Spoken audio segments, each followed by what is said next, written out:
I'm chilling. The NBA season is over, okay? I'm in a very good mood. I'm looking forward to the summer. And then somebody got to open their mouth and talk shit about me. I'm just wondering when are people going to learn? When are they going to learn? You reach, I'll teach. The Stephen A. Smith Show in the house. Let's roll.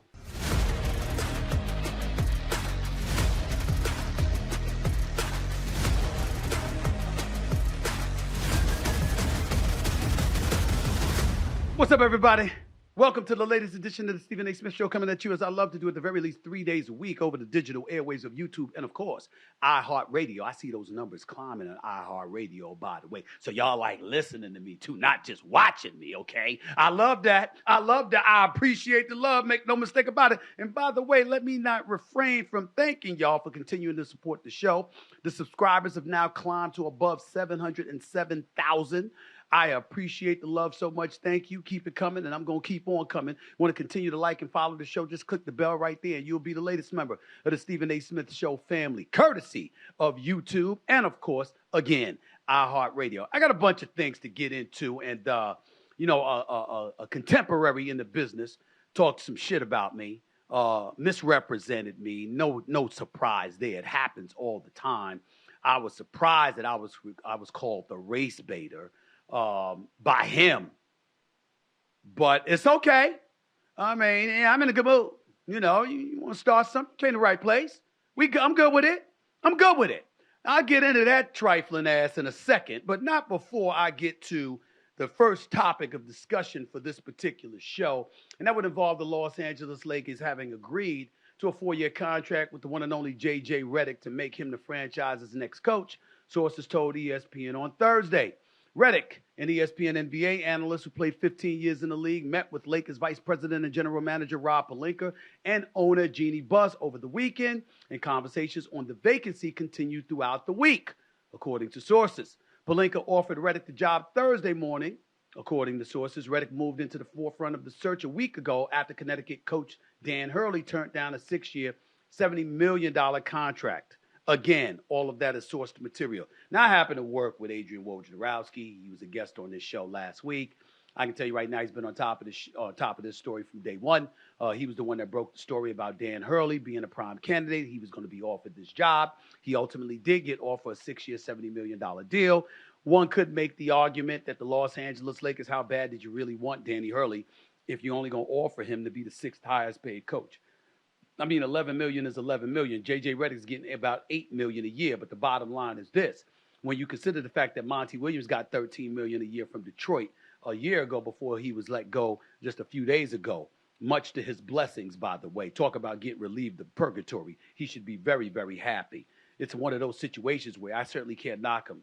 The point is that one could easily argue, how bad did you really want Danny Hurley if that was the offer that you made him? In fact, this is what you wanted all along. I don't know whether that's true or not. Here's what I do know. I'm very happy for J.J. Redick. J.J. Redick and I are cool. There's no animosity between us whatsoever. I can tell you that working on First Take, he did a fabulous job. Covering the NBA for us, he did a fabulous job. Being a member of the A-team with Doris Burke and Mike Breen, he did a fabulous job. And listen, he is no joke. Now, I know people took exception with me saying he's an acquired taste. J.J. Redick would laugh at that. He would laugh at that because he knows it's true. Why do I say that? Because J.J. Redick is a brilliant brother. He's smart as hell, and he does not tolerate fools, and he doesn't tolerate too much small talk. He ain't got time for all of that. That's not who he is. So when I talk about not he's an acquired taste, he's not somebody that's going to, be that personable, fraternizing with folks for no reason. There's a method to his madness and a purpose to every step he takes. That is a compliment. It is not an insult. He does not play. He is a serious, serious brother. That's who he is. That's who he has always been. And he ain't going to change for anybody. He's a real one. I got a lot of respect for J.J. Redick. And I'm thankful and grateful for the job that he did, particularly on First Take, but overall ESPN. And most, if not all of us, wish him nothing but the best. However, there are people who are misconstruing some things when it comes to J.J. Redick and his podcast, Mind the Game with LeBron James. So let me make it simple for folks. I'm happy for J.J. Redick. I'm wishing him nothing but the best. Not that he ever would need to, but if he did, he knows he could pick up the phone and call me, and I'll do whatever I can to be of help to him. Because we have that kind of relationship. We cool with one another. We get along. I've never had a problem with his podcast. I had a problem with LeBron James agreeing to do the podcast. Not initially. Initially, we all celebrated it because we thought it was just going to be some podcast. But when they talked about getting in to the intricacies of discussing the game of basketball, and then we started hearing noise about Darvin Ham, the former Lakers head coach, fired after their first round series loss to the Denver Nuggets, by the way. You're saying to yourself, damn, why is it that you would choose to do the podcast at that particular time as opposed to after Darvin Ham lost the job, as opposed to once the playoffs began, or once the playoffs for the Los Angeles Lakers was over, or this summer? Why do it then? We're talking to LeBron James, not J.J. Redick. J.J. Redick was in the media. It was no guarantee he was going to be the next head coach of the Lakers. And if him, as an aspiring coach, used the broadcast industry to position himself for recognition purposes to get a job like the Lakers job, more power to him. Doc Rivers did it. Mark Jackson did it. There's plenty of people that have been in the broadcasting booth that ultimately found themselves in a situation facilitated by that level of exposure. There's no crime. J.J. Redick did nothing wrong. And initially, the thought process was LeBron wasn't doing anything wrong until you saw Darvin Ham on a hot seat. And when you saw Darvin Ham on a hot seat, and then you saw the lingo and the verbiage and the language used in terms of them dissecting what was transpiring on a basketball court for NBA games and beyond with their Mind the Game podcast, and then ultimately Darvin Ham loses the job and J.J. Redick emerges as the top candidate for the job, I mean, what's wrong with saying 1 + 1 = 2? It's not a crime to point that out. It's not a crime. But some dude by the name of Mr. Doug Gottlieb, most of y'all might not know him. I mean, those of us in the business know him because we respect our colleagues. But the public, in terms of your support for him, ratings, and things of that nature, you might not know him. Probably why he brought up my name in the fashion that he did. I hope it gets him the clicks and the recognition and the numbers that he's looking for. Because he damn sure hasn't been showing he's getting them any other way, but I digress. This dude, Doug Gottlieb, for Fox Sports Radio, and by the way, before I even go any further, let me get this out of the way. I used to work at Fox. My relationship with Jim Rome goes back to my days of working at Fox. My relationship with Skip Bayless goes back to us working at Fox, contributing to shows like Jim Rome's The Last Word and other shows. Rob Parker, one of my best friends on the planet, works on Fox Sports Radio. Christopher Broussard, one of my best friends, works on Fox Sports Radio. Colin Cowherd, who is an elite talent in this business, somebody I have profound respect for and wish was still at ESPN, if I'm being totally honest with you. That man works at Fox Sports Radio. So I've got history with folks at Fox Radio and nothing but glowing things to say. I just saw a former executive there, Steve Tello. Mr. George Greenberg, miss you, buddy. I hope you're well. David Lee. The list goes on and on. Don't get me started with Howie Long, Terry Bradshaw. You understand? And the rest of the crew.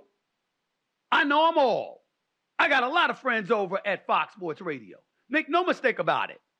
So this ain't about Fox Sports Radio or throwing any shade on them. I'm talking specifically about Mr. Gottlieb, whose name I never mention. Never. I don't dislike him. I don't like him. I don't really know him. I don't have much use for him. Just like he apparently has no use for me. But I never discussed him. He has said some BS over the years. He said some dumb shit over the years. I've never brought it up. I don't bother him. But this guy goes on his show on Thursday accusing me of being a race baiter for reporting that black NBA coaches condemned J.J. Redick's podcast with LeBron James. But before I go any further, let me quote what Doug Gottlieb said. Quote, Stephen A. Smith, remember, this is him bringing up my name, y'all. He started this. Stephen A. Smith is a race baiter. He is disgraceful saying that on national television. Disgraceful. J.J. Redick and LeBron James are clearly friends. They have a relationship. They have mutual respect for one another. The only one who's making it out to be a racial thing is Stephen A. Smith. He is creating this. This is honestly pure evil. That's what bad people do. So I'm a bad person now. This is what bad people do. Oh, he doesn't stop there, ladies and gentlemen. This is just as bad as the perception that President Trump stokes the white nationalist flame. Same thing. There's no difference. No difference. None. So I want y'all to understand the magnitude of what Doug Gottlieb just said. Doug Gottlieb just compared my saying that black coaches who have called me had a problem with the podcast, and I'll get into that in a second. But Doug Gottlieb is comparing that and equating that to Donald Trump and white nationalists. So when the mayhem took place in Charlottesville, Virginia, and a young lady was killed, and we had folks out there marching and white supremacists making themselves conspicuous, and Donald Trump goes over the airwaves and say, there were good and bad people on both sides. That's the equivalent of this.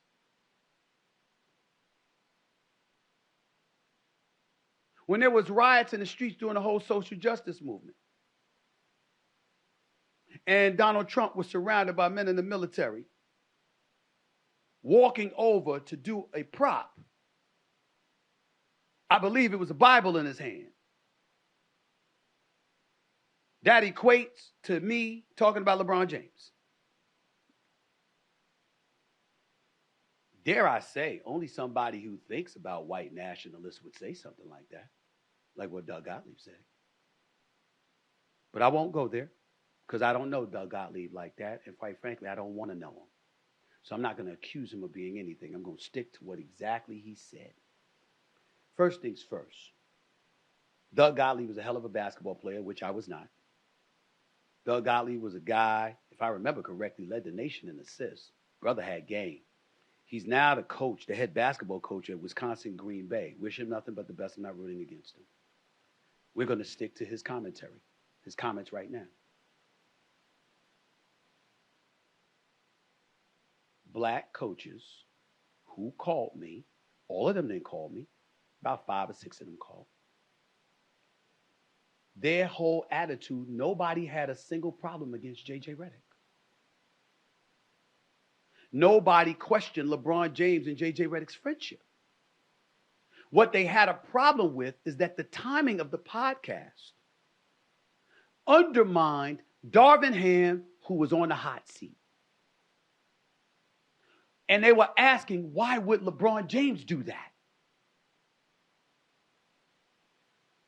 What does that have to do with you and your white ass, Doug Gottlieb? Black coaches called the black commentator about the black athlete that they had a problem with because they felt he was undermining the black coach. Nobody said anything about J.J. Redick. What does it have to do with you?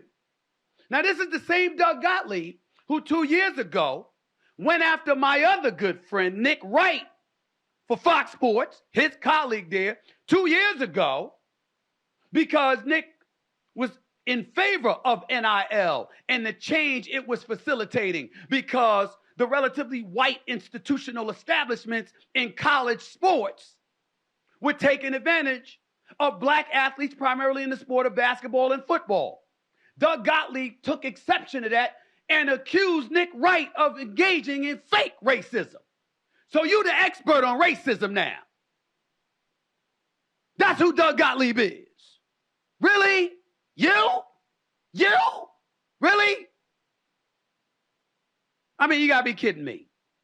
So he misquoted me. He misrepresented and lacked context or didn't provide context to what I was saying. Once again, no issue with J.J. Redick. No issue with the podcast. No issue really with LeBron James doing the podcast with J.J. Redick if it were not at a time when Darvin Ham was on the hot seat. That's all. But Doug Gottlieb, by the way, a highly intelligent dude from what I can tell, refused to mention that. That had to be on purpose. He's not stupid. It had to be on purpose. Sometimes people let stuff out because they really want to get it out of their system. Because they really want to bitch and moan about stuff. But they ain't got the chutzpah to really, really address it head on and be a provocateur of content. Instead, what they want to do is they want to find a little nugget to piggyback off of to justify their vitriol. You calling me a race baiter? You're not the first white person to do that. You won't be the last. I got news for you. Some black folks call me a sellout. Which one is it? Could it be that I'm a guy that marches right down the middle and I prioritize being fair? That's what I think it would mean. Were you fair to me, Doug Gottlieb? You weren't. You were inaccurate. You quoted me out of context. Your quote, what you said, that what you attributed to me was totally false. Just go and watch the episode of First Take. You don't know what the hell you're talking about. Or you did, and you're acting like you don't know on purpose to facilitate a discussion. What's the matter, bro? You ain't getting enough viewers, listeners? What's up? Is that what this is about? You keep this up, you'll be lucky to have a black player at Green Bay, Wisconsin, or Wisconsin, Green Bay. That's not what I said. Don't misrepresent me. Don't come at me like that. And as far as, here's another thing that Doug Gottlieb mentioned that I think is important to bring up. He said, quote, that he was a candidate in 2016 and it came down to him and Max Kellerman. That's a damn lie. This is what he talked about when Skip Bayless departed and it was between Max Kellerman. He was saying it was between him and Max Kellerman to get the First Take job. Ladies and gentlemen, I am the executive producer of First Take. I have been on the show since 2012. And from the moment Skip Bayless departed, I have been the face of First Take. And I am telling you, Doug Gottlieb was never a candidate for the job. That is a damn lie. He's lying through his teeth. That is not true. Unless, unbeknownst to me, somebody called him and made him think he was a candidate, because he certainly wasn't one in my eyes. It was never going to happen. There was not a number 2 candidate named Doug Gottlieb. That is false. Do you know that today marks 8 years to the day that Skip Bayless departed from First Take on ESPN to ultimately join Fox Sports Radio 3 months later in September? That's 8 years ago. I remember it like it was yesterday. I can assure you, Doug Gottlieb was never a candidate for the First Take job. Now, I can't speak to who spoke to him. I sincerely doubt anybody did, because I can assure you it wasn't going down like that, because it had to go through me. And he was never a consideration because he wasn't a draw. Period. I'm just giving you facts. So it is what it is. I'm not going to disrespect him. I'm not going to do all of this stuff, but a race baiter. I'm the equivalent of Donald Trump with white nationalists. Really? I mean, it's sad, you know. One of the things that really, really annoys me, ladies and gentlemen, there's a few people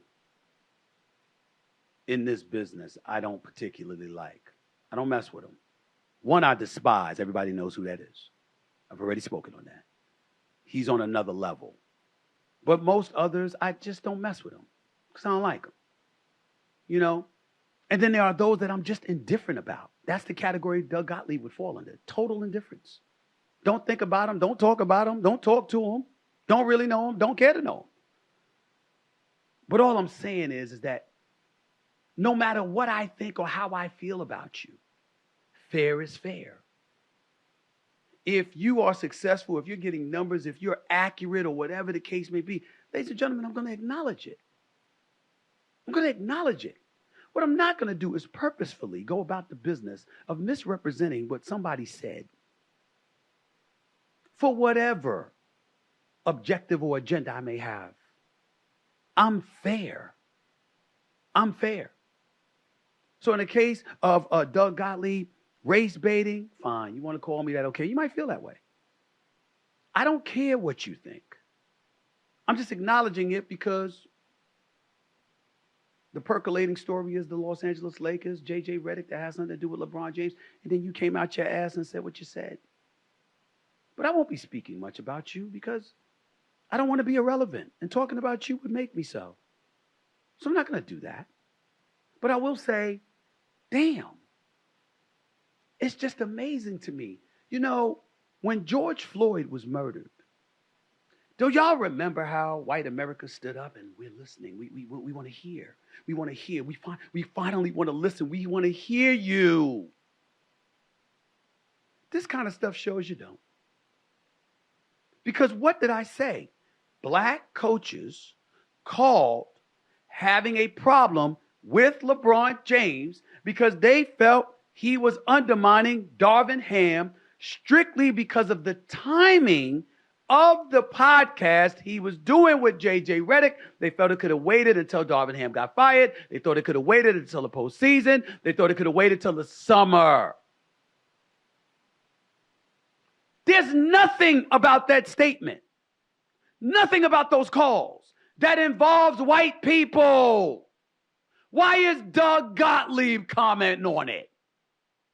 For what? Well, I just gave you one of the reasons. I brought your name up. That's probably the first time anybody's done it this week. Because in this industry, we don't really think about you much. It's just the truth. I'll leave it at that. Don't have to say more. Don't want to say more. Not going to give you my time. I wish you nothing but the best. I'm sure you have a wonderful family and stuff like that. They could be watching something like this. I don't want to do that to you. I'm not going to go there. But you certainly didn't think about people who care about me when you said what you said. I'll let you live with that. Coming up, we've got a star-studded WNBA showdown on Sunday that could smash some previous viewership records. Plus, I've been called out by the one and only Paul George for my commentary on his teammate, his boy, his brother, and his partner in crime, the one and only Kawhi Leonard. You know I've got more to say on that, don't you? But first, one of the top fighters on the planet Earth. He's trained by somebody you know. The brother's name is Calvin Ford. I just had to talk to him about Gervonta Davis. I needed to hear from him what the hell I saw Saturday night against Frank Martin. He's coming up next. Stick around. You're listening and watching the Stephen A. Smith Show right here over iHeartRadio and the digital airwaves of YouTube. Don't touch that. Back with more in a minute.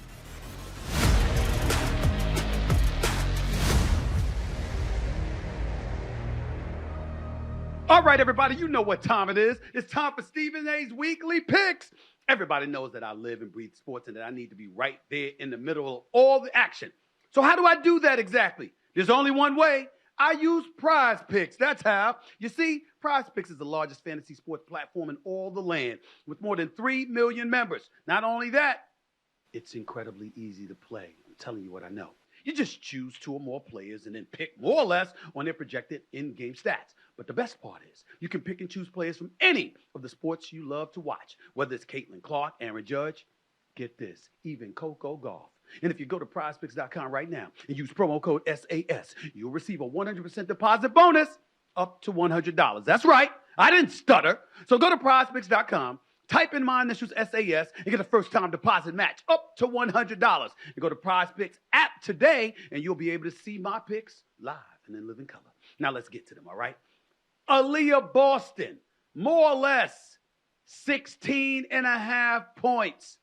On this particular day, going up against Atlanta and stuff, I'm going to say less. We're going to go with less today for Aaliyah Boston, all right? Not normally, but on this particular day, I'm going to go with less. Let's go to the one in the WNBA, the 2-time champion, the best player in the land, the one and only A'ja Wilson. More or less 27 points. She's going up against Connecticut. I got to tell you, been tough this year. I know their defense is something to be reckoned with. I see the Aces struggling, even though they went on a recent 3-game losing streak and then ultimately ended that. I'm still going to go with less. She might have 25. She might have 24. She might have 26. I'm just saying it's not going to be 27 points. I'm going to go with less for A'ja Wilson right here. Next on the list, the one and only Caitlin Clark. More or less 29 and a half points, rebounds, assists. Well, she scored like 18, 19, 20 points and had about 5 assists and had about 5 rebounds. So that would make about 29.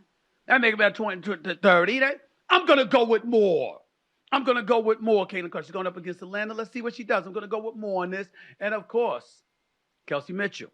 More or less 17 points. I'm going to go with more on this one as well. So let's recap. That's more with Mitchell, more with Clark, less with Wilson, less with Boston. We like to usually say more when you're talking about prize pick on any given day because after all, if you're messing with prize pick, it's going to be more money in your pocket. Ultimately, that's what it comes down to. But in this particular instance, it doesn't apply to everybody, but it will apply to Caitlin Clark and Mitchell with more. That's what I'm going with. Stick with those picks. Roll with your boy. You know what I'm saying? Welcome back to the Stephen A. Smith Show right here over the digital airwaves of YouTube and, of course, iHeartRadio. The one and only Calvin Ford, trainer for a guy that I believe to be the biggest box office attraction in the sport of boxing right now, the one and only Gervonta Davis. Calvin Ford, his trainer, is on the line with me right now. What's going on, big time? How are you, man? How does it feel, to be the guy in the corner for Gervonta Davis these days? It's just another regular day at work, man. That's all we treat it as is work, going to take care of business. When the contract rolls past our desks, it's a hit. I'm looking at Gervonta Davis, and I got to confess to you, Calvin. I mean, listen, I've always liked him. I always knew, listen, they called him a mini Mike as a mini Mike Tyson for a reason. We know that his lights out with him. He's going to put you to sleep, no doubt about it. But I'm going to confess to you when I really, really saw what I'm seeing now. I always thought of him as a puncher. But when he fought Isaac Cruz, he was 25-0, and he fought that little dude, that little pit bull coming at him all the time. And I mean, the movement, the boxing skills, that to me was the moment that Gervonta Davis hit the scene. And I said, yo, this is one of the best fighters in the world. When did you know he was one of the best fighters in the world? When he told me to believe in him. And that's still here in my head today. Not as Gervonta Davis as a grown man, as a kid. We was going through our trials and tribulations and whatnot. He understand what I was going through to get him where he's trying to go at, where he's at today. He just say believe. And one of the main things that Mayor O'Malley put up throughout the Baltimore City had a black background. And the word was written, believe in white. And when he said that to me, man, it just believe in him. And ever since, I just been believing. And now we at this pinnacle of our life we're in his car now, he's doing the driving now. So I'm just waiting to look at the sights. When you look at him right now, what is it about him that makes him so special at this moment in time when we see some of the great fighters out there? We were talking about Terrence Crawford. We've been talking about Canelo Alvarez. We've been talking a lot about David Benavidez, who was in the undercard leading into the main event this past Saturday night when Gervonta Davis fought and ultimately knocked out Frank Martin. We've seen some of the great fighters. What is it about Gervonta Davis that makes him special in your eyes compared to any other fighter out there in terms of what he's bringing to the table? He's special. He's special at that weight, that size. And he have a real calling. It's for the youth of the USA to let them know through whatever you go through in life, you're going to go through. It's just how you finish it up. And that was one of the things that I instilled in him. Is everybody going to have rocky roads starting off. It's how you finish. And he take that to heart. It's how he put on a performance and how he's going to finish. I watched him, and one of the things that impressed me, and I remember in the press conference promoting the fight, because you had spoken at the same press conference as well. And it's little stuff, doing what I do for a living. You pick up on little nuggets of stuff. You know what I'm saying? When I covered basketball, I used to have to sit courtside. So cats used to walk right by me entering a game because I was at the scorer's table. So I could see them. I could look in their eyes. I could see it, And then I'm looking at boxing, and I'm looking at a guy like Gervonta Davis, and I said, wait a minute, y'all. He looked at Frank Martin during the press conference and he said, you really, really should have waited. You really, really should have waited. He said, you're not ready yet. You good, but you're not ready yet. And I said, you hear a lot of fighters talking, I'm going to kick your ass. I'm going to knock you out. Sure, Gervonta going to say that too. But he was saying to the kid, you a kid compared to me. You're not ready. What was it? I mean, is that him with every fight? Or did he see something different from Frank Martin going into this fight? He understands he's coming into his awakeness of becoming who he's supposed to become. Canelo, Floyd, Tyson, all the great ones speaks about him. We wouldn't be here if not the work that he was saying. And Martin, he squeezed into the big four, just like Pitbull. He was how would you say, a guy was a fill-in, and he went the distance with Tank and whatnot. And that's how Pitbull came famous, Rolly kept running his mouth. So now you getting this narrative that everybody said, well, I'm going to talk about I beat him up in Spawn. Get what I'm saying? So that's the new thing they talk about in Spawn. Spawn is Spawn. But when you get under them lights and you get under them lights, it's a different beast. I said, Frank Martin, I don't give a damn what you did in sparring. I mean, who cares?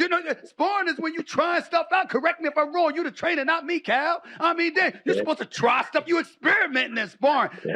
But I saw Gervonta, and Gervonta was like, you lying. What do you mean you buckled my knees? What do you mean you lying? And then I'm telling folks, he walked out in opening round, walked right to him, and was like, stagger me now. Buckle my knees now. Am I lying? Am I lying when I say that? You ain't lying. You ain't lying. I sit there and say this. I used to get on Tank a lot when he was little. When he was little, his friends used to call him when they got into some trouble and whatnot. And steady they fighting their battles, Tank used to do it. He used to walk up on jokers and hit them right in their mouth. You don't see no little kid doing that. Oh. So when I see Tank getting up, he'll get up in the middle of in the morning and say, yo, let's go spawn. I ain't nowhere around. He'll just go with his day in guys and go spawn. No, nothing. Go right into somebody's gym, say, y'all want to work. You know what I'm saying? So when that happens, I know what he's doing. You know what I'm saying? That's his peace moment. He want to get in that ring and just be at peace and get stuff off his shoulders. So when guys be hollering, oh yeah, I spawned, the first thing I asked, was I there? They said, no, Coach Cal went here, because when I'm there, the same results happen. That's like when he sparred in Floyd's gym, just getting off the plane, not in shape, and was getting in that work. So when I sit there and say that, it's a difference. When he stepped in that ring for a real fight, we see what's happening. Only two guys. One guy that Tank didn't eat the right food like I told him. And he was the first guy that missed it. But the rest of them, he been laying them out. And I don't train him for knockouts. I do not like knockouts, because the first thing they say was an easy shot. It was a lucky shot. I like punishing him. And when he punishing the Joker, I'm happy. You know what I'm saying? And I don't like for him to get hit, But it's something about that at that fight, man. I'm going to tell you, if you go back and really watch that fight, Martin hit him dead in his face. Which fight you talking about? You talking about Frank Martin? You talking about the Frank Martin fight? Yeah, the Frank Martin fight. Listen to what I'm saying. I looked at Tank. I looked at Tank in his face. And you know how you can see the words, somebody typing the words out of his mouth? And Tank looked at him at a moment. I call it it's a point in the fight where you have dead spots. And he looked at him, looked right in his face and said, yo, hit me in my face. And Martin, through that left hand, hit him right in his eye. Blam! He didn't even buckle. And it seemed like I seen the words coming from his head saying, "That's all you got." And man, he started opening up on him, and Martin pushed that button, and that was the button. So when I see anybody that pushed that button there, I feel sorry for them, because they don't know what they're gonna get. Well, I think you're absolutely right at the lightweight division because at 135, Tank just seems powerful. He's just too gifted, too strong, too powerful. And almost you're almost asking him to move up in weight just to spare people, for crying out loud. But I know Shakur Stevenson is asking for some of it. I know that, and people talk about Lomachenko or whatever. To me personally, I want to see him fight a Garcia again. I want to see him fight a Teofimo Lopez, somebody like that that's got some power, somebody that has the potential to inflict some pain upon him, because I don't know if anybody can do it. And I've totally lost it with David Haney. After what I saw Ryan Garcia do to him, even though Ryan Garcia was a bit bulked up, the bottom line is Devin Haney took a beating, and imagine what Tank would do. Well, all of them already know. To tell you the truth, they just want to get the paycheck. I'm like this. If the contract come past your desk, don't worry about the money. If you say you can beat them, just take whatever. And I say that because I remember when Paul Williams fought Margarita, and Paul was training at my gym. His coach brought him past there to get some work. And I said, Paul, if you really want that fight, you really know you can beat him, ask me. I only want a little bit of money. Just give me the fight. Bam. Who do you want to see? You, as a guy that's in his trainer, that's like a father figure to him. You're training him all the time. You know him. Both y'all from the streets of Baltimore the whole bit. Who do you want to see Tank fight next? I want him to get all of them that ran their mouth. Give me the names. I need names, Calvin. I need names. You already know. We went down. We're working on the big four. It was Garcia. That's the first one. Roma, I hope we get him soon. Shakur, he's going to get it. He know he's going to get it. It's just Bob is in charge of that. You know what I'm saying? Bob know what he's doing over there. You can't tell Bob how to run his game because he's like a vet at this. He's been doing it for so many years.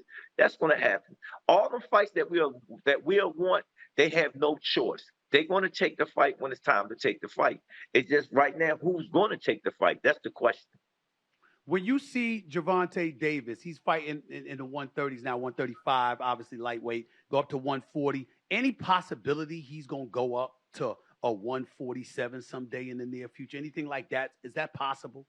Time would tell. I'm looking at how he's weighing in there. You get what I'm saying? And I'm taking a page out of Marvin Hagler. He ruled his weight class for so many years. You know what I'm saying? So if I feel as though, and we feel as though we don't have to go up there, what's the point? They come to us. They know what time it is. You want them big dollars, you got to come see Tank. I agree with you. I just don't know if there's anybody. Listen, Gervonta's the draw. No question about it. I personally believe he should be the biggest draw in boxing right now because the brother delivers. It's just that simple. It's just that simple. He shows up in the ring and he handles his business. I got to give credit and props where it's due. My question is, I don't know if there's anybody that's worthy of being in the ring with him in his weight class to make that big of a fight at this point. That's my concern. Not him, the competition. He went up to 140. He want that fight with Tank because he was very happy with it. Like I keep telling Shakur, he gonna get what he asking for. It's just, do they want to take the money that's being offered for him? You know what I'm saying? So you just got to wait and see, man. Like I always sit there and say that here's the bees that put the money up first before the fight happens. You know what I'm saying? They got to make sure the numbers make sense. And a lot of their numbers ain't what it is to our numbers. So they have to make sense because they ask for some crazy numbers. You know what I'm saying? And they not putting the asses in the seat. What does it take to be a great trainer in boxing in this day and age?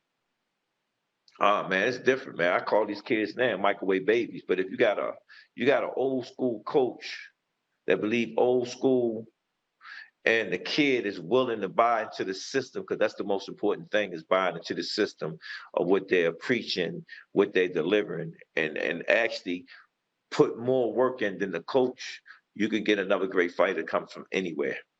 How do we know when a fight takes place and it's the boxer as opposed to the trainer or vice versa? I asked that question. Derrick James, I got mad respect for him, but Errol Spence Jr. got beat real bad by Terrence Crawford, and obviously we saw what happened. That was going to be a roller coaster. And that fight messed me up because I never thought it would happen like that. Two of the baddest fighters in the world at 147, man. They just looked at one-sided. I was shell-shocked. I never thought that Terrence Crawford would be able. I had Terrence Crawford winning that fight by decision. I never knew that it would be that lopsided, that he would outclass Errol Spence Jr. that bad. It was so bad, I didn't think that Errol Spence. I'm glad Errol Spence Jr. hasn't fought in the last year. I'm very happy about that. What about you?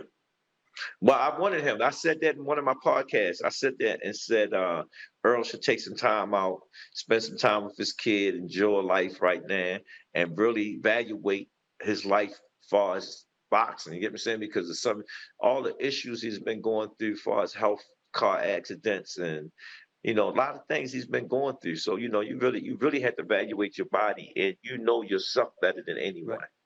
Ideally, I know you would take on all comers or whatever. Your dream matchup, if you had one more fight left before you decided to retire, and you wanted Gervonta Davis against one opponent to end your career as a trainer, the last thing you want to see, the greatest thing you'd want to see for him, who would that fight be against? Tank against Tank. That's the only person that's going to beat Tank. I'm just telling you. The only person there's not another Tank out there, man. The only person is going to be, it's a reason why Tank is here.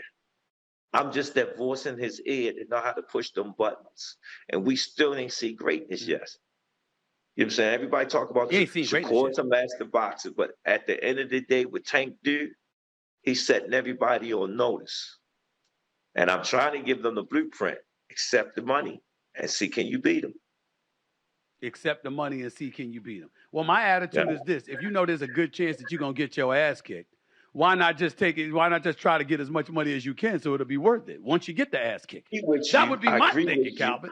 I agree with you, but the heads look at the numbers. One thing I know about this business, they sit around the table and see what you have been bringing to the table in the past. And when you start asking for certain things, people on that side will sit there and say, nah, you ain't worthy of that. You talk about Frank Martin, big mistake, push that button. Gervonta said, punch me in the face, hit me in the face. And he did it. Bow with the left, and he didn't even blink. I think the biggest mistake he made was in the fourth round, deciding that he was going to be on the ropes more. What the hell was he thinking going on the ropes against Tank Davis? I thought that was a mistake. If you watch some of his fights, he does it all the time. That's nothing new to Frank. But again, in the words of Floyd Mayweather, you can sit right there and tell a fighter what you're going to do and the coach what you're going to do. Can he stop it that night of the fight? I watch Pacquiao. Was it Pacquiao? Pacquiao did the same thing. Oh, I'm going to stop you from making that same move. You couldn't stop that move. So again, it's when you get under them lights, man. You get under them lights, man. It's a different ball game. It's a different ball game. When you get in that ring and stand across somebody, you should say, yo, the speed is different. The power is different. I can't hit him like I want. You know what I'm saying? I'm hitting him, and it's not even phasing him. Wow. Only person that I see going to beat Tank right now is Tank. Okay. All right, I believe you. I don't see anybody in the lightweight division that's going to beat him, that's for sure. I don't see anybody at 140 that I think is going to beat him, that's for sure. So you got me there. Look, man, I appreciate your time, man. Thank you so much for joining me. When we got a better signal and all that stuff, I want to sit down. Thanks a lot, my brother. I appreciate you, man. Thanks. I had to interview you, man. I couldn't wait to talk to you, man. Looking forward to talking to you in the near future. And I'm going to make sure I catch more of his fights in person. I appreciate it, man. No doubt. Thank you, A. All right, man. Peace. Moving on to the WNBA, where this Sunday's game between Caitlin Clark's Indiana Fever and Angel Reese's Chicago Sky is expected to break records. Ticket prices to see the rivals play are the most expensive for a WNBA game ever, according to TickPick. The cheapest seat to see the game cost around $250, with the most expensive ticket on sale for more than $9,000. The rematch comes on the heels of the Reese-Clark rematch last Sunday, which was the most watched WNBA game in 23 years, according to CBS Sports. The contest averaged 2.25 million viewers and reached its peak at 3 million viewers. Each week, I picked Stephen A's WNBA Player of the Week, but this week, I'm not picking just one player. I'm picking the top 2 WNBA record-setting rookies, Angel Reese and Caitlin Clark. This week, Reese recorded her 7th consecutive double-double to set a WNBA rookie record Thursday as the Chicago Sky eased past the Dallas Wings, 83-72. Reese finished with 16 points and season-high 18 rebounds for the Sky, who snapped a 4-game losing streak, by the way. And after the Fever's victory over the Mystics last Wednesday, according to ESPN Stats and Information Research, Clark is the first rookie in WNBA history to have 40 points, 15 rebounds, and 15 assists in a 2-game span. The Fever have now won 3 in a row. The teams face off Sunday at 4 p.m. Eastern Standard Time on ESPN. Look, Angel Reese, this is further validation that Caitlin Clark is not the only one being watched. Props to Angel Reese, no doubt about that. But it's also acknowledgement that Caitlin Clark is the golden goose. She's the cash cow. And wherever she goes, ratings follow. The WNBA draft, the doubleheader to open the NBA season. Ratings. I'm going to remind y'all that in the 28-year history of the WNBA, only 9 players in the league's history have eclipsed on-court earnings of $1 million. Think about that. Average NBA salary is $10 million. The NBA is on the verge of inking a $76 billion deal. The WNBA is going to be happy when they push it past $200 million in terms of revenue, which they easily will do because Caitlin Clark's mere existence has seen to that. We have to acknowledge what the hell is going on. It's not something to hate. It's something to appreciate. Go after Caitlin Clark. Beat her down as much as you possibly can. Get the best of her. Angel Reese, go out there and win. You understand? It's not an accident that you waved your hand in front of her face when y'all beat them in the Final Four because you want to send that message. You beat it for national championship. You want to send that message, yo, you ain't all that. But she is all that. But it wasn't going to be enough to beat LSU. But then they exacted revenge and they got you back the next year. But you waving your hand in that face is what made Angel Reese box office herself. You got to remember, Angel Reese, her game, solid, professional, steady. She's going to be in the league for a long time. If she ain't wave her hand in Caitlin Clark's face or in her face mimicking what Caitlin Clark had done to numerous opponents she had slayed, if Angel Reese had not done that, Angel Reese would not have been a household name. That vitriol that she was crying about the next year when she lost in the final, in the Elite Eight, okay? When she was really lamenting that loss and what have you, remember. And she was talking about all the vitriol that was aimed in her direction. It's because she became popular. And that popularity has translated into dollars for Angel Reese. So she's getting hers just like Caitlin Clark is getting hers. And there's more out there to be gotten. Caitlin Clark is the golden goose. And Angel Reese has figured out a way to market herself and to be marketable. And to some degree, albeit a small degree maybe, utilize Caitlin Clark's presence to pull it off. This is not an insult. This is acknowledging Angel Reese was smart. That's not a crime. There should be more Angel Reeses out there. Utilizing the golden goose to figuring out a way to elevate your cachet and your marketability. That's how you do it. Somebody comes along and sets the market. And you piggyback off of it for your own profitability. It's the American way. One day you'll hear me say this message again and again and again because I ain't going to change it. Now let me get to my man Paul George for the Los Angeles Clippers of the NBA. He'll be one of the most coveted free agents in this year's free agent market if he declines his $48.8 million player option. He's been linked to the 76ers and, of course, my New York Knicks, among other teams, in addition to a possible return to the Los Angeles Clippers. PG-13 is what they called him, and he turned some heads with comments about what he is prioritizing and he takes the next step in his career. This is from Podcast P with Paul George, presented by Wave Sports and Entertainment. Take a look. At this point, I'm not even necessarily, it's not even about, people saying chasing a championship. It's not that. But it's playing the right style of basketball is what I'm chasing. Paul George, that was not the wisest comment in the world, my brother.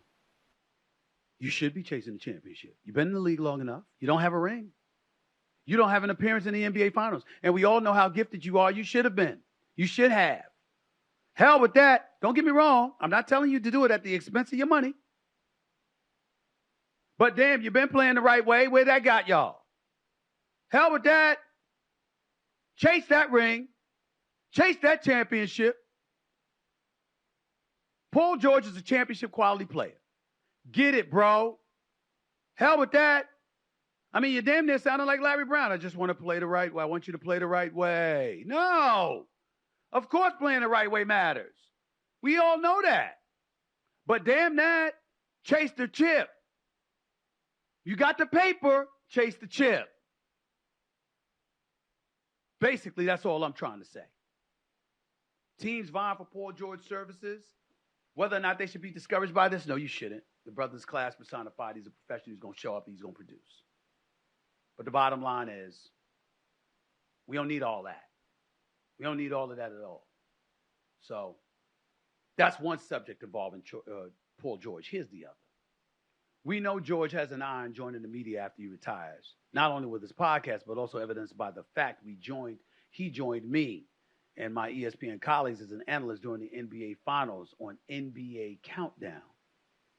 During that stint, he apparently had a bigger issue than I thought with me after I made this comment. Listen up.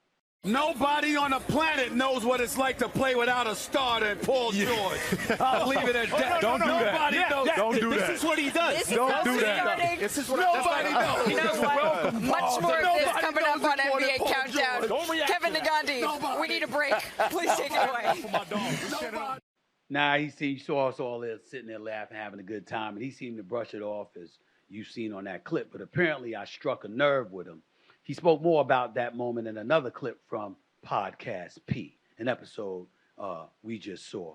Take a look at this for me, please. Stephen A. had great advice. Michael Wilbon had great advice. Kendrick Perkins had great advice. I like the response. Everybody was blowing it up to Stephen A. Don't do that. Hey, don't do that. I didn't like that moment just because of like he's like, and I rock with Stephen A. obviously, but just like let it go. You know what I mean? Just let it go. Let some shit go. And it's not that he like Kawhi wants to play. Like I will keep beating that over the head until I'm like, you know, out of breath. He wants to play. Like he keeps like making it something that Kawhi doesn't want to play or he doesn't want to be there. Like it just, you know, I think we rode a Kawhi a lot this year to where it kind of got to the point of like, hey, like there's only so much my body can take right now. Like we exhausted a lot out of Kawhi this season, and so I just think at some point your body breaks you down, and that's just I think the case there. But yeah, I didn't appreciate that moment. I know I laughed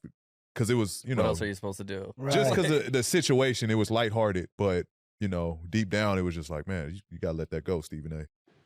When you're right, you're right. Paul George is right. You know, here's where it really hits home. I put him in a bad spot. That's Kawhi Leonard's teammate. And it was the furthest thing from my mind. What happened is that ESPN had alerted us to the fact that if Kawhi Leonard is not healthy enough and available for Olympic competition this summer in Paris, that a likely replacement for Kawhi Leonard would be Derek White of the Boston Celtics. And so they were talking about that. And I was like, well, congratulations to Derek White, because we all know that Kawhi Leonard's going to be hurt and he's going to be available. You know what I'm saying? And that was basically the lightheartedness that it was coming from. Where Paul George is absolutely right, and I do owe him an apology for that as a professional, that's Kawhi Leonard's teammate. And it was the furthest thing from my mind, thinking about how Paul would look on the set with us, because I'm just busy being lighthearted and having a good time while we talking about the NBA Finals. You saw everybody laughing and stuff like that.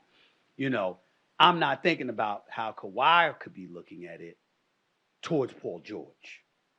It was the furthest thing from my mind. So when I saw that clip with Paul George saying what he said, I said, damn, I ain't think about that.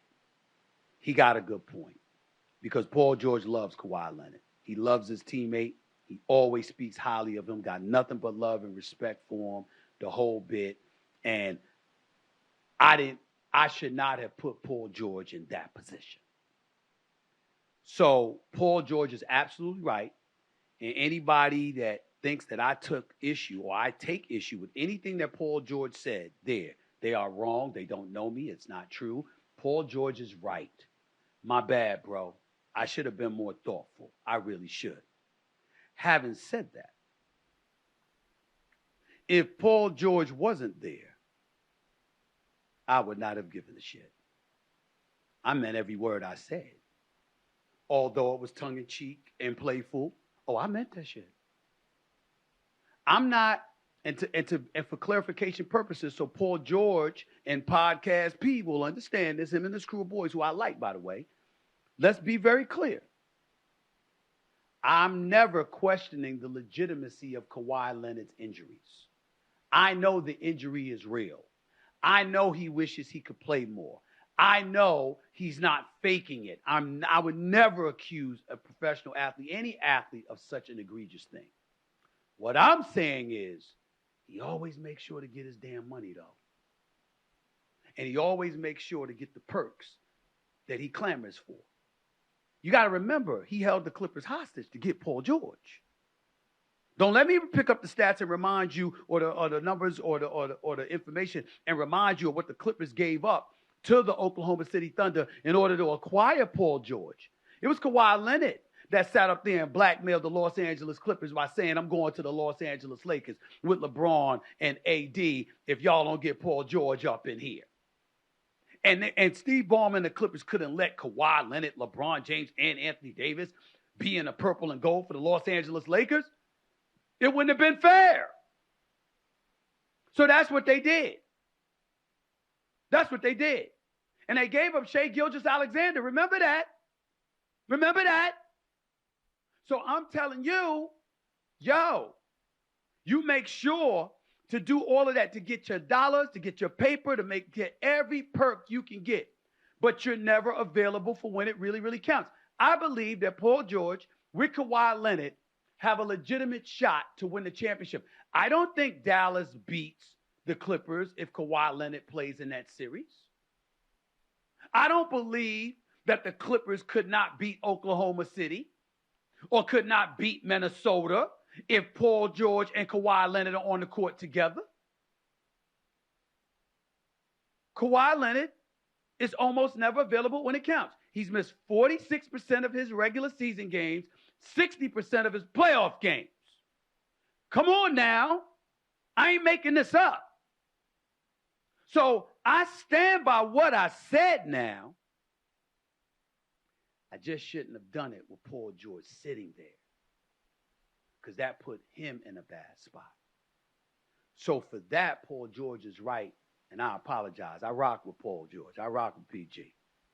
And Draymond and I haven't spoken or whatever. Dog, you don't ever have to speak to me again, Dre. I love you, bro. I'm going to rock with you always. So we good. But when you wrong, you got to be man enough to acknowledge that you was wrong. I didn't do it intentionally, and I didn't think about Paul George being on that set and how we laughing, how Kawhi could have looked at it as him laughing at Kawhi. No, Kawhi, he was not doing that. It was that I was kind of funny at the moment, and they were all laughing, and we were on TV, and we were doing a television show. But I didn't give much thought to it, and I should have, because I'm the pro, and I should have thought more about putting Paul George in that position. That's my bad. But I meant that shit I said about Kawhi Leonard. I still mean that shit. And I'm going to continue to mean it until the brother is available to play in the playoffs. I'm at a point right now, Paul George, I don't give a damn if Kawhi Leonard plays 20 games during the regular season if it means he'll be healthy come playoff time. I'm not desperate. I'm not desperate to see him in the playoffs. I really want to see him there. Dropping 38 one game, walking off the court looking perfectly healthy, and then the next day he ain't available for the rest of the playoffs. This is what we've seen. That's where I stand with it, bro. But I won't make that mistake again with you on the set. My bad. By now, by the way, transitioning to another subject. You know that the Boston Celtics are the reigning NBA champions, right? And that final MVP honors went to Jaylen Brown, right? Well, Brown had an interesting shirt on that seemed to be aimed at moi while holding the MVP trophy, preparing for the parade. Take a look at this, y'all. How we feeling, JB? Can't complain. You ready? You ready? Yes, sir. Here we go. That shirt, state your sources. He was referring to comments I made stating an anonymous source that told me Brown's quote-unquote attitude was hurting his marketability.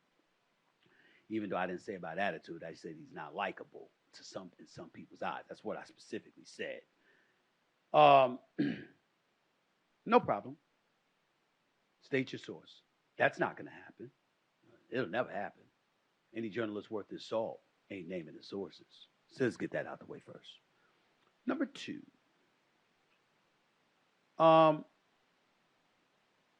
Did y'all know that Jaylen Brown's mama came up to me to give me a hug in Dallas?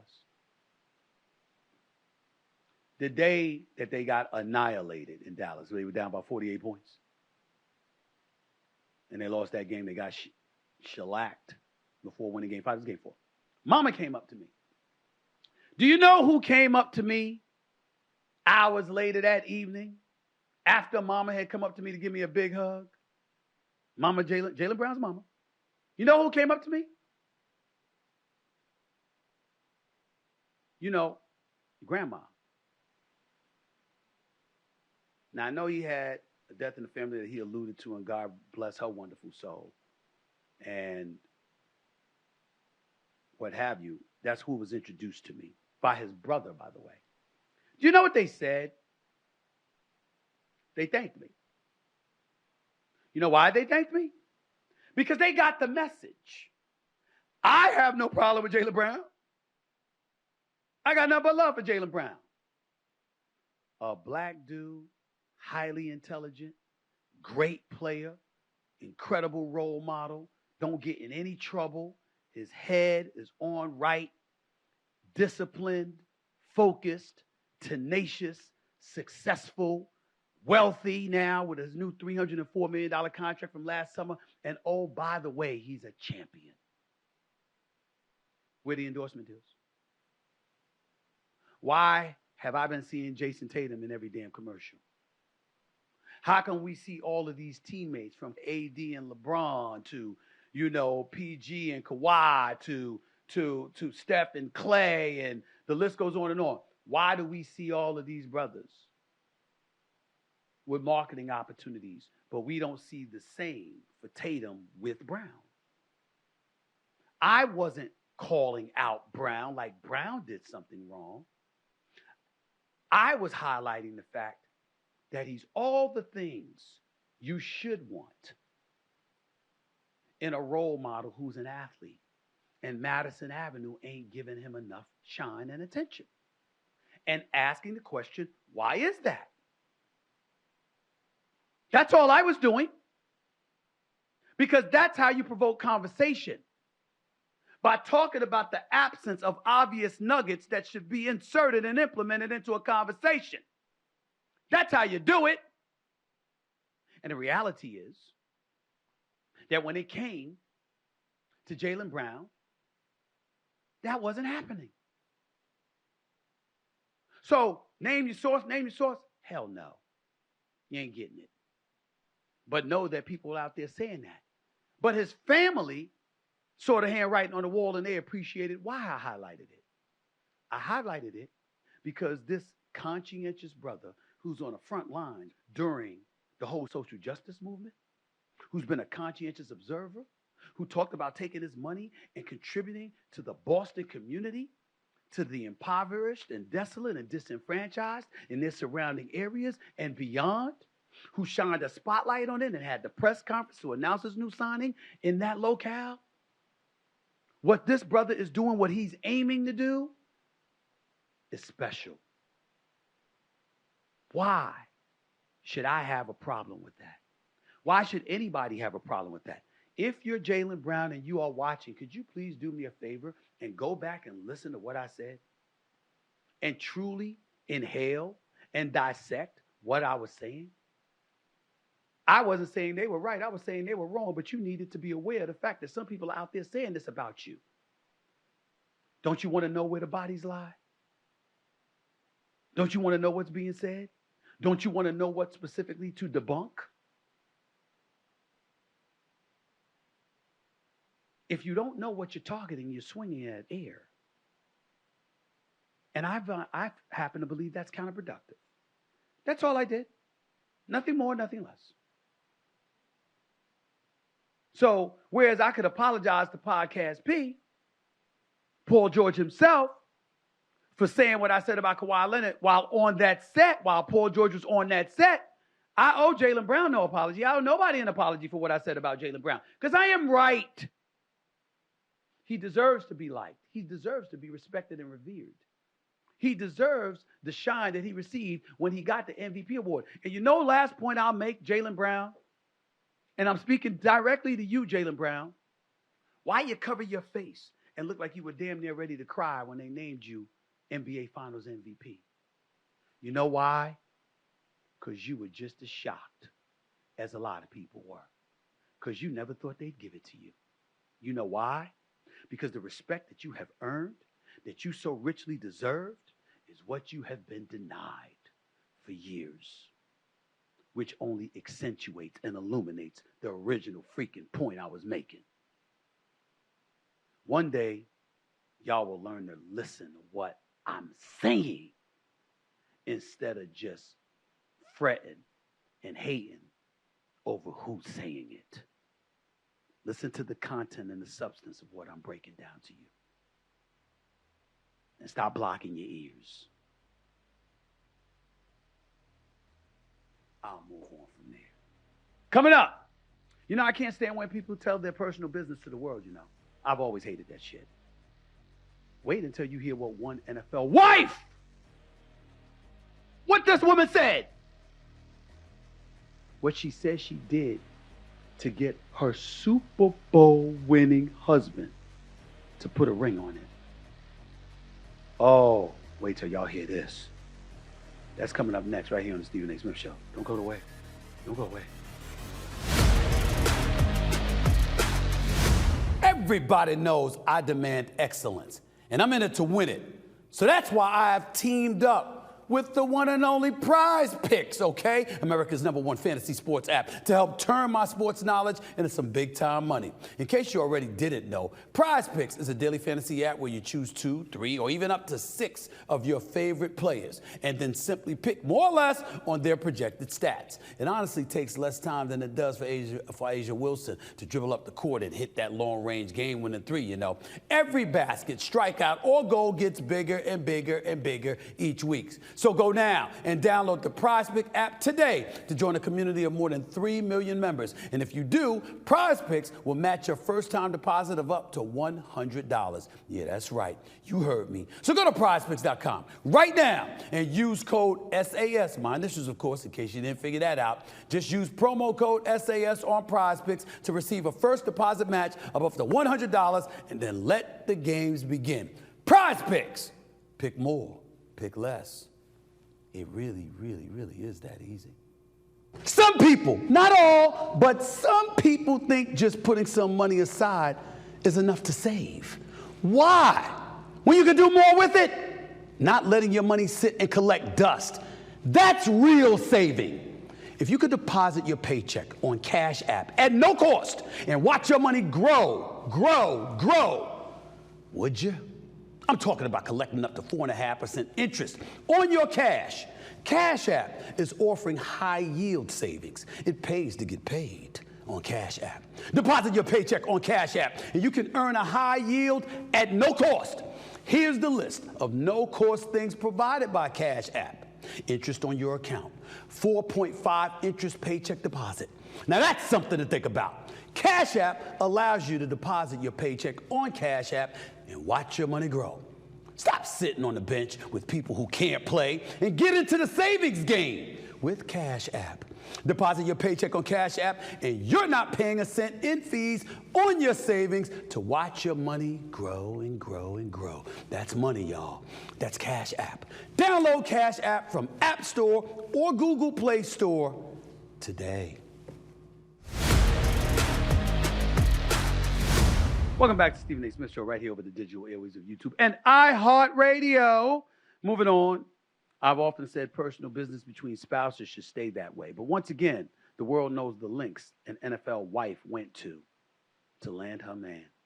Last Tuesday on an episode of Caitlin Bristow's Off the Vine podcast, Kelly Stafford, the wife of Los Angeles Rams quarterback Matthew Stafford, spoke about the college years of their relationship and what she did when she realized the Super Bowl winning quarterback only wanted a casual relationship with her.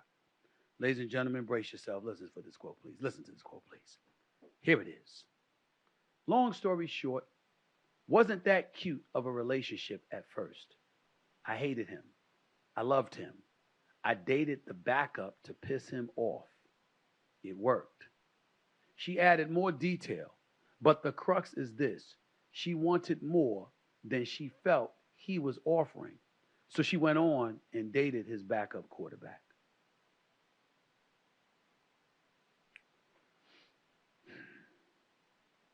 There's many ways we can go with this.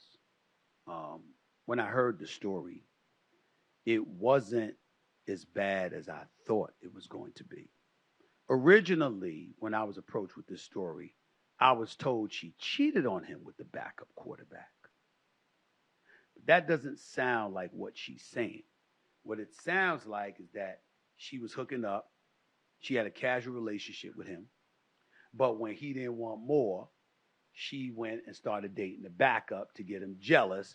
And then obviously that won him over. Okay, so that's not nearly as bad. All right? Because here's this is how bad. Let me tell you how bad I am. They are married. They've been married for years. I don't recall how many kids they have together. I believe it's 4. If you acknowledge years later that you cheated on me with somebody that I was close to, a teammate, a colleague, and stuff like that, whatever, oh, you're done. You're done. Now, here's where it gets tricky, especially for the ladies out there. And the fellas are going to get very pissed off that I'm saying this. They're going to accuse me of being a traitor because I'm giving a male code here to some degree. We don't admit it to each other, but a lot of us are like this. Listen to me, Sherry. I'm talking to you. A lot of us are like this. Sherry's one of my writers.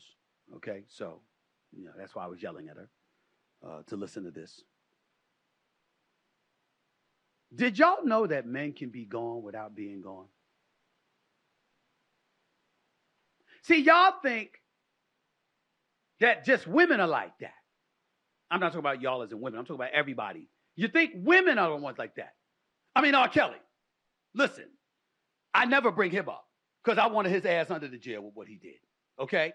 But now that he's got 30 years, I could say, when a woman's fed up, there ain't nothing you could do about it. See, I can say that now. I didn't listen to R. Kelly, by the way, as I digress. I didn't listen to R. Kelly when his ass was free because I knew he deserved to be under the damn jail, okay, with the stuff he did. I didn't think he deserved, I wouldn't listen to his music. But I'm all right to listen to his music now because he's in jail for 30 years. Damn right. So I can say that. I just want to be clear. Normally, I wouldn't bring him up, but I'm fine with it now knowing that he's in jail. It reminds me he's right where he belongs.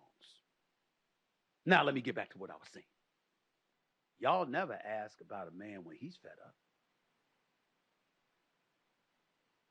Why don't y'all go there? You see, you're fed up as a woman. You don't want nothing to do with him. He fed up. He's still going to want some of the cookie until he doesn't. He's still going to want whatever perks he's getting with you until he doesn't want it no more. But he already left. Because he knows you disrespected him or betrayed him. You're done. You don't even know. That is absolutely positively true. In a lot of cases with men. Am I lying? Am I lying, Mike? Am I lying, Aaron? It's totally true. Totally true. We don't play that shit.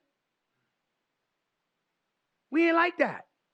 It's just that, why bother? You see, let me go into love doctor mode, you know, and I would say love doctor because I love Martin Lawrence so much, but let me go into this mode right here. Let me go into the mode right here. See, I understand certain things. Griff, listen to me because I'm trying to help you out. I'm trying to keep you married. I'm trying to keep you married. You might blow it. You know what I'm saying? Just listen to me. I'm trying to help you out. All right? One of my producers, Griff, I'm trying to help you out. Listen up. Okay? You see, when you're a guy, understand the difference between you as a woman and him as a guy. This dude can be all world. He could be absolutely magnificent. He could have you eyes rolling up your head, screaming in tongues. You as a woman will still walk away thinking about what you gave. As men, we always know we're getting. See the difference? He is hunting. Even when, am I saying anything? Sherry, am I going off kilter? Am I within bounds? I want to make sure I'm not being X-rated here. I'm just trying to educate. I'm just trying to educate. I'm not going to go any further than that, Sherry, okay? I'm not going to go any further than that, all right? I'm just trying to break this down to you all. You know you're getting when you're a guy. You always believe you're giving when you're a woman. So if you end up with somebody else, you gave to somebody else. If you're a guy, you took. It's a lot easier, not to say that it's easy, it's acceptable, it's warranted, it's being condoned in any way. But because that guy is that way, naturally, you as a woman are able to defer to how he is, to sit up there and say, he's just a no-good bastard. Let me get him out of my life. But damn it, every way I turn, who knows what I'm going to run into? A guy is never believing his woman, the one he loves and wants, would do something like that if she's really feeling him. So when he finds out otherwise, you gave? You gave? That's what you did? Why do you think Chris Rock did the stand-up? Two? I guess that's how you were raised. Why do you think he joked like that? Because that's a guy. Because somewhere along the way, I'm not talking about women, I'm talking about his woman. The woman he loves, the woman he trusts, the woman he invested in, the woman he believes in, the women he gave himself to. He's not believing that she would do that.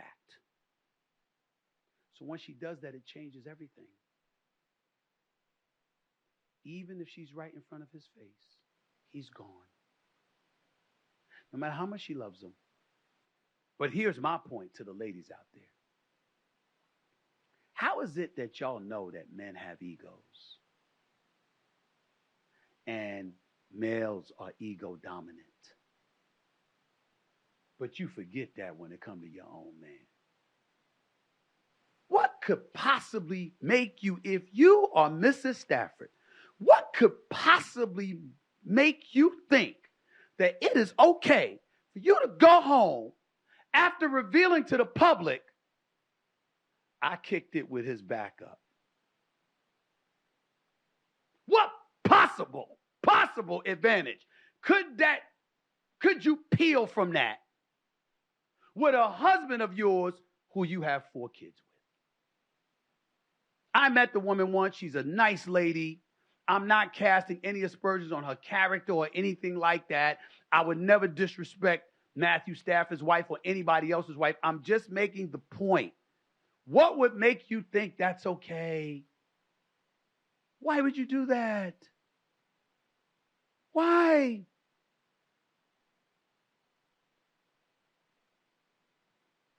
Men are pissed off enough when you do some of those kind of things that somebody may do. Where you take it to another level is when you emasculate him. And emasculation sometimes is simply a willingness to let your business be known to the masses instead of keeping your marriage in-house and your private matters private. That's when I got on Jada Pinkett Smith. I might not have liked certain decisions and things of that nature, but my issue with her was the public declarations and the public humiliation of Will. He didn't deserve that. Keep it private. That's all I'm saying. That's all I'm saying. Let me get to the tweets before I get on out of here, please. Show them up for me, please. Let me do a couple of tweets before I get on out of here for the weekend. Oh my God. Dan Orlovsky, my buddy at ESPN. Oh my Lord.